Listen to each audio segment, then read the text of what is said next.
I was an amateur. I didn't always hit it as far as I do today. And just like you, I was constantly trying to improve. I chose Titleist then For the same reasons I do now. The new Pro V1 and Pro V1X. Choose the best for your game.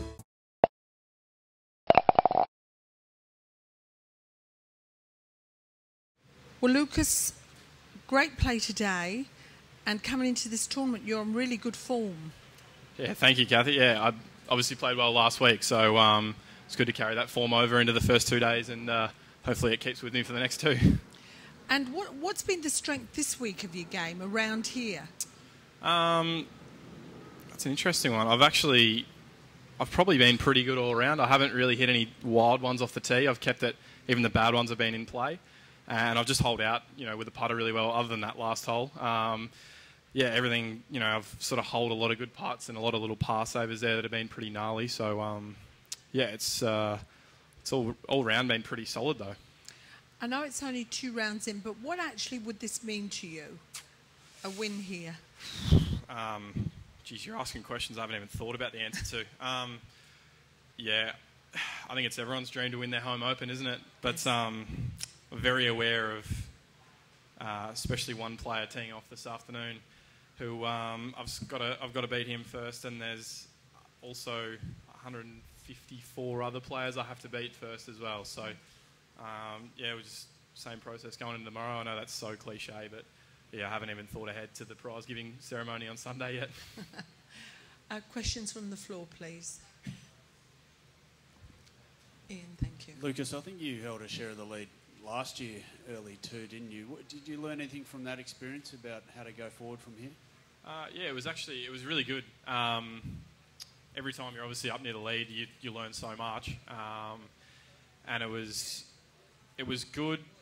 I think more mentally than anything because by Sunday afternoon I was wrecked because I was in the lead from like 9 holes in Thursday morning to Sunday afternoon. It takes so much out of you to be there. So, I learn a lot off that. I don't need to waste a lot of energy, thinking about it. And yeah, like I said, it's going to be a very positive experience for me going into this weekend with how to deal with it, and even going forward too into bigger events of how to deal with being up near that lead. Rod? Lucas, we saw you last week, obviously, at Twin Creeks. You were remarkably upbeat about finishing second under the circumstances, the way Jason played, understandable. But talk a little bit about momentum and what you took away from last week, coming here this week, how you felt about that.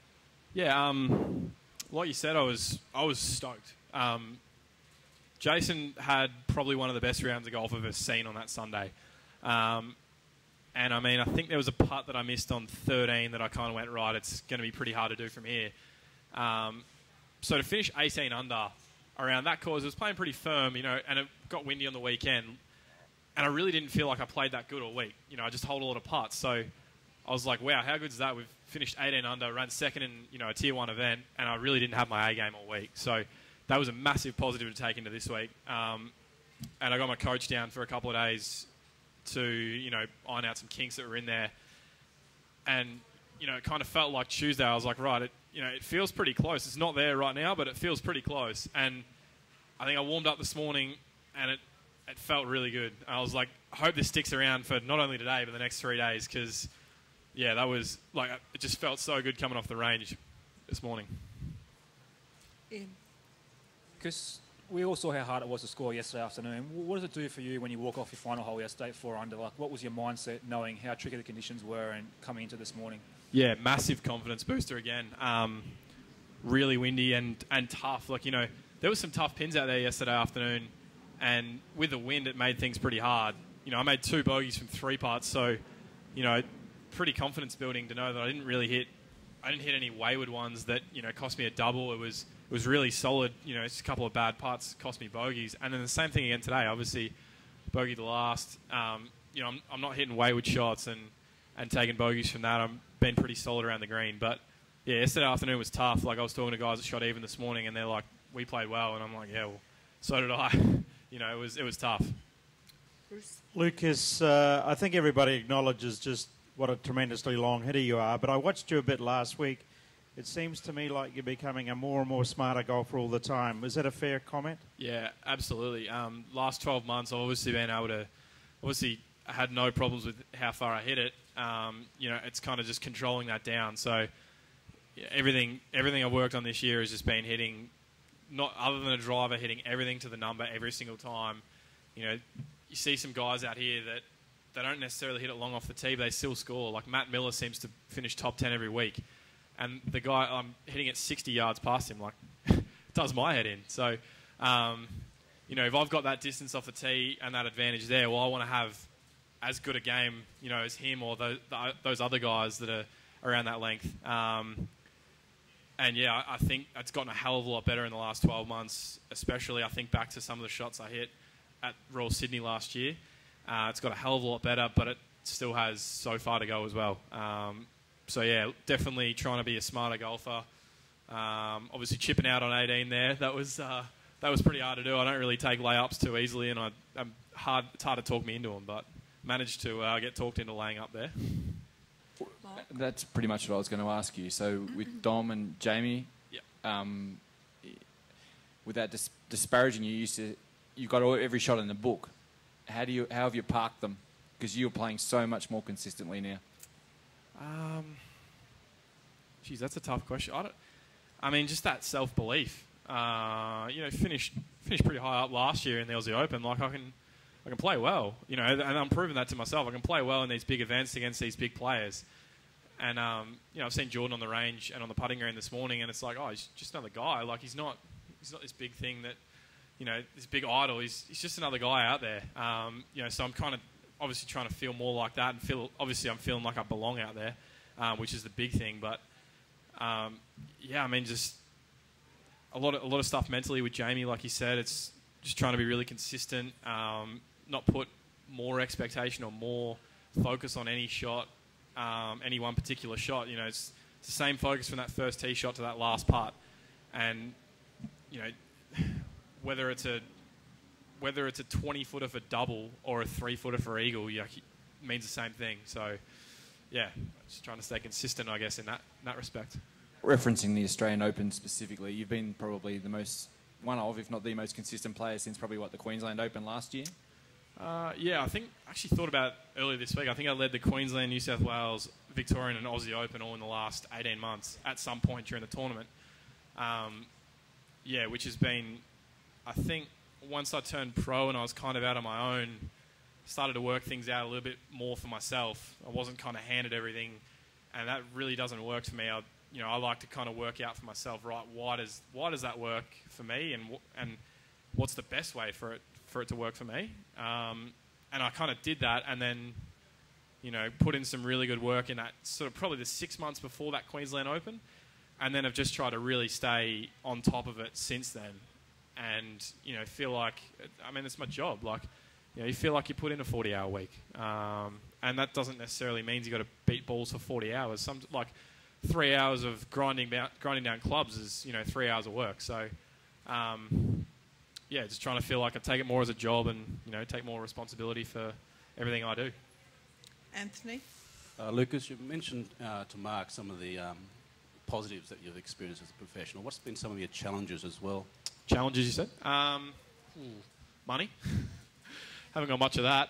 Although after last week I'm all right. But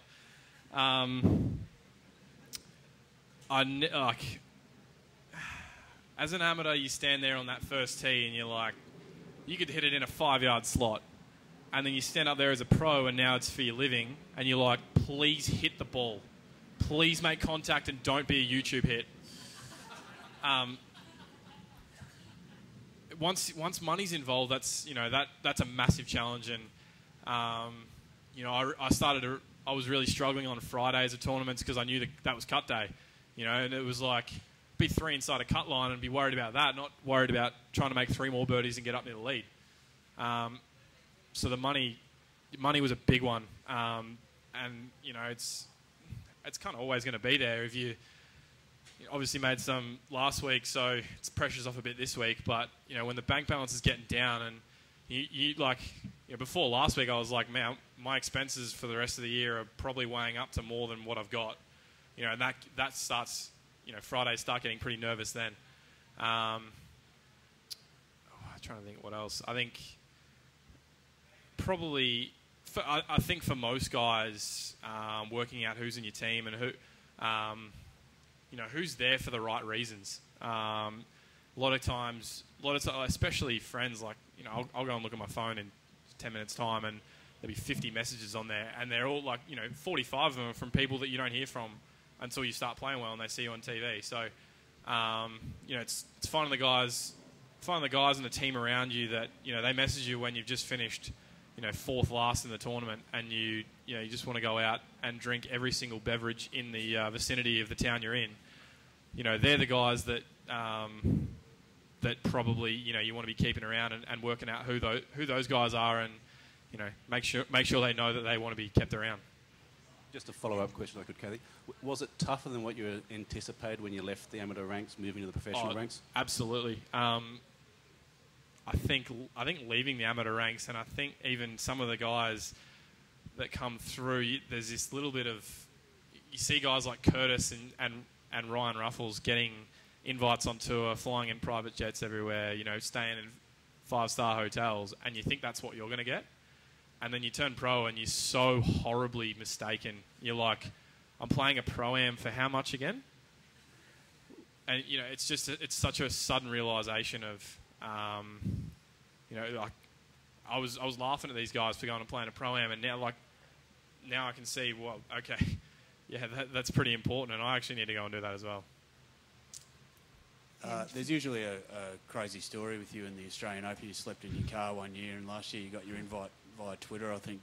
Was there one this year, or was it the absence of a crazy story that's got you where you are? I actually thought about that. I was like, geez, this is the first year I've been able to plan for an Aussie Open week where I've not been thinking I'm going to have to Monday qualify or I've got to play my way in here.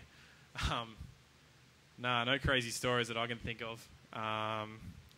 Stayed in Sydney for the last 2 weeks, didn't fly back to any weddings. Pretty safe on this year, I think. Rod?